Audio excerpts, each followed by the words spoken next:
वर्षानगर नाम का एक गांव था, जहां पर सभी हंसी और खुशहाली से अपनी जिंदगी जी रहे थे। बारिश का मौसम आने को था और जमींदार का बेटा सुमित गांव की एक लंबी चोटी पर चढ़ाई कर रहा था। अचानक से उसे एक गुफा नजर आती है। ये गुफा इतनी ऊंचाई पर कैसे? अंदर जाके देखता हूँ।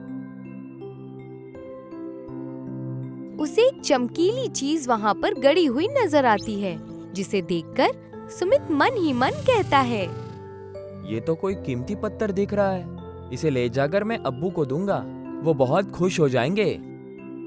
सुमित उस कीमती चमकते पत्थर को लेकर अपने घर ले जाता है और अपने पापा को दे देता है। उसी गांव में रमेश नाम का किसान अपनी बीवी गीता के साथ रहा करता था। रमेश अपनी खेती में हल जोत रहा होता है। उतने में बारिश आ जाती है और रमेश अपने घर लौट जाता है। आज तो वक्त से पहले ही बारिश आ गई, क्या बात है। मुझे भी अंदाजा नहीं था कि बारिश होगी। मैं भी हैरान हूँ कि इस कस्बे में मौसमें अपने समय से न पहले या बाद में आती है। लेकिन छोड़ो, लेकिन हम तो मौसम को नहीं बदल सकते ना। जी, आप सही कह रहे हैं। आप बैठ जाइए, मैं अभी आपके लिए गर्मा गर्म पकौड़े लेकर आती हूँ। बारिश को आए बहुत वक्त हो गया था और रुकने का नाम ही नहीं ले रही थी। ए जी, बारिश तो रुकने का नाम ही नहीं ले रही है। ये बारिश मेरी फसल खराब ना कर दे। पता नहीं कब ये बारिश रुकेगी।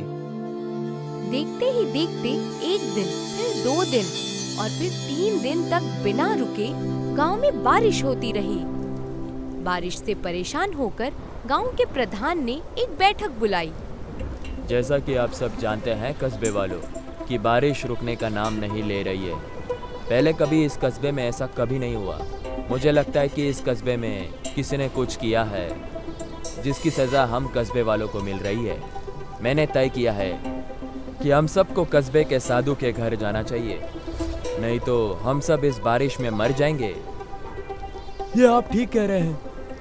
हम सबको ये बारिश कैसे भी रोकनी होगी, नहीं तो हम सब खतरे में आ जाएंगे।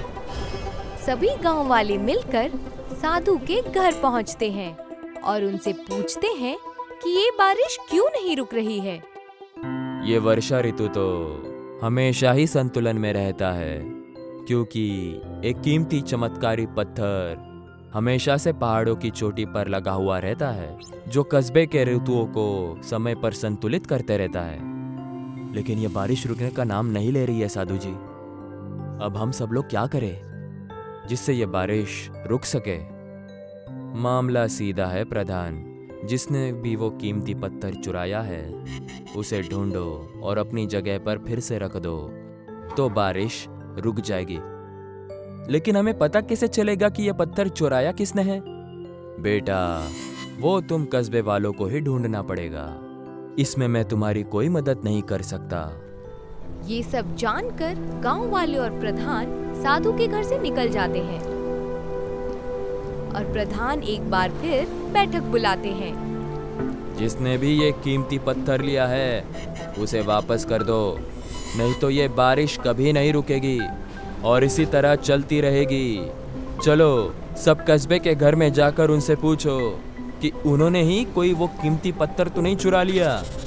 गांव के लोग हर घर में जाकर पूछने लगते हैं कि किसी ने ये पत्थर चुराया तो नहीं। रमेश जमींदार के घर पहुंचता है। जमींदार साहब, नमस्ते।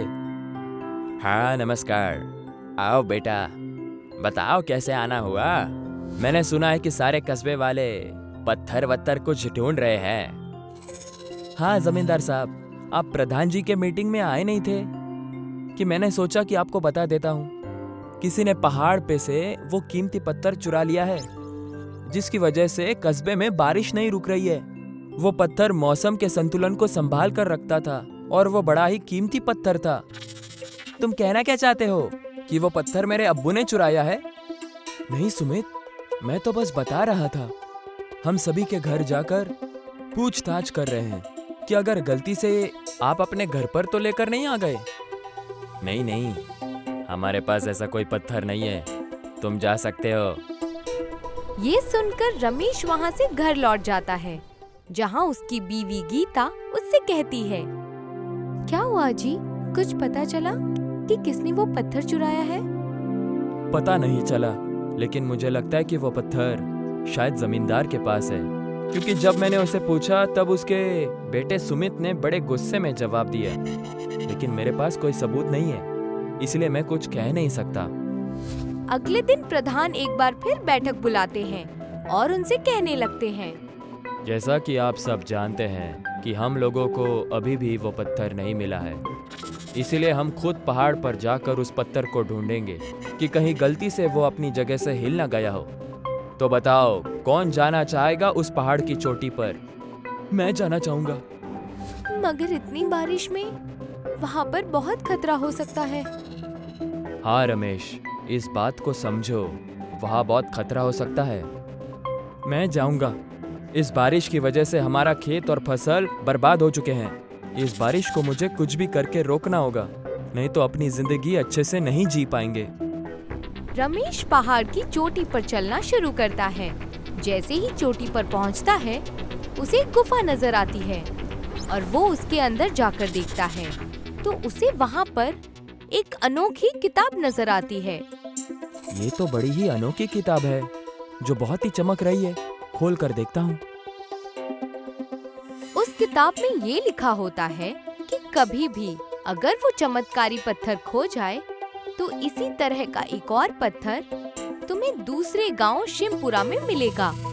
उसे वहां से लाकर अपनी जगह पर रख देना। ऐसा करने से बारिश अपने आप रुक जाएगी।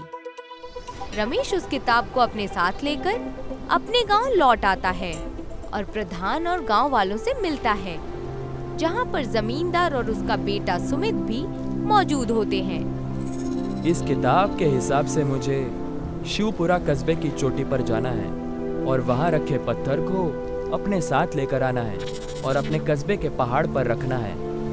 अगर ऐसा है तो तुम जाओ और उस पत्थर को ले आओ। जी प्रधान जी। रमेश शिमपुरा गांव निकल जाता है। जमींदार और सुमित अपने घर में जाकर इस मसले पर चर्चा करते हैं। अब्बू, इससे पहले कि ये जाकर वहां से पत्थर निकाल ले, मैं जाकर वो पत्थर चुरा लेता हूँ। नहीं बेटा, उसे वो पत्थर इस कस्बे में लेकर आने दो। जब वो उस पत्थर को यहाँ ले आएगा तब वो पत्थर उसके घर से हम चुरा लेंगे। समझ गया अब्बू। अगर एक हिसाब से देखा जाए तो मेहनत उसकी तो फायदा हमारा। ये रमेश और प्रधान बहुत उछल रहे हैं। इनकी पूरी नीति चौपट हो जाएगी। अगर कुछ दिन बारिश इसी तरह से हो जाएगी तो कस्बे वालों को खाने के लिए कुछ भी नहीं मिलेगा और तब उन्हें हम गेहूं चावल बेचेंगे और जब उनके पास काम नहीं होगा तो हम उन लोगों से अपना काम भी करवाएंगे। बस ये रमेश हमारे रास्ते की आफत बन रहा है। फिक्र मत कीजिए अब्बू, जिस तरीके से मैंने वो पत्थर चुराया है उसी तरीके से हम वो पत्थर भी चुरा लेंगे। रमेश शिमपुरा के पहाड़ से वो पत्थर ले लेता है और वापस अपने गांव लौट आता है और प्रधान और गांव वालों से मिलता है।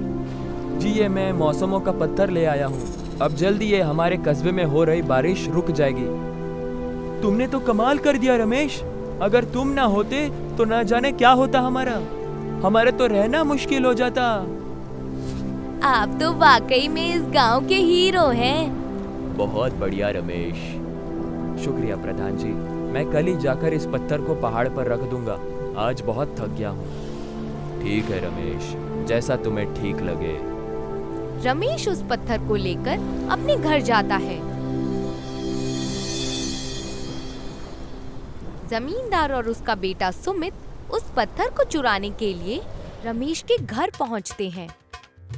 ये देखो कस्बे का नायक। कल देखते हैं कैसे ये कस्बे वालों को अपना मुंह दिखाएगा।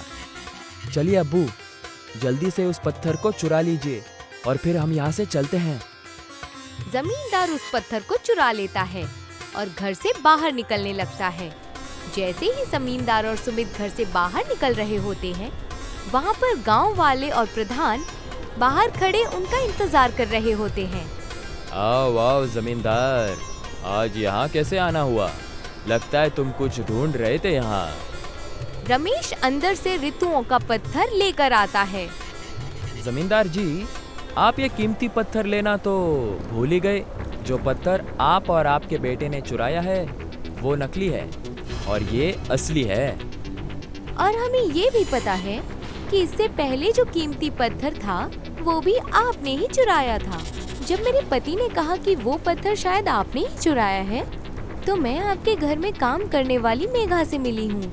उसी ने मुझे बताया कि आपके पास कोई पत्थर है और आज आप दोनों बाप बेटे रात को कहीं जाने की तैयारी कर रहे हैं। जिससे मैं समझ गया कि तुम इस पत्थर को चुराने आने वाले हो, तो मैंने प्रधान और कस्बे के सभी लोगों को बता दिया था। मुझे माफ़ कर दो, मुझे माफ़ कर दो रमेश, मुझसे बहुत बड़ी गलती हो गई।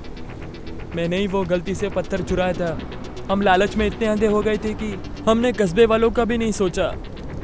गांव वाले जमींदार और सुमित को माफ कर देते हैं और रमेश जाकर पत्थर को अपनी जगह पर रख देता है और गांव की बारिश अपने आप थम जाती है और धीरे धीरे करके सभी खेत खलिहान ठीक होने लगते हैं।